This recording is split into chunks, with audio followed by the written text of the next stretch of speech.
മോളെ വിളിക്കാം. അമ്മ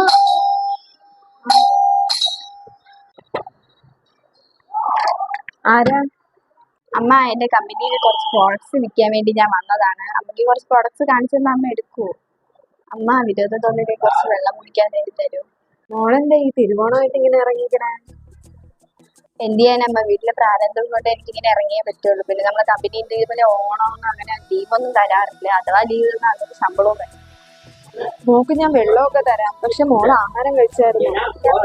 അയ്യോ, ഈ വെയിലത്ത് ഇങ്ങനെ ആഹാരം കഴിക്കാതെ നടന്നാലോ? അത് ഈ തിരുവോണ ദിവസമായിട്ട് നല്ലൊരു ദിവസമായിട്ട് ആരും പട്ടിണി കിടക്കാൻ പാടില്ല.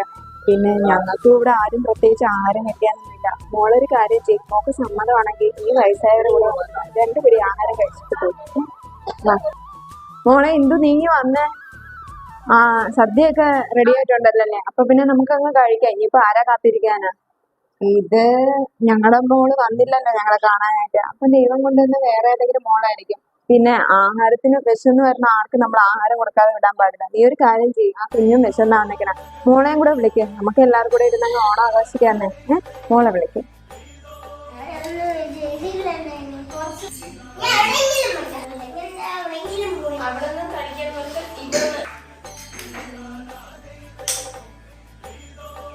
Hadi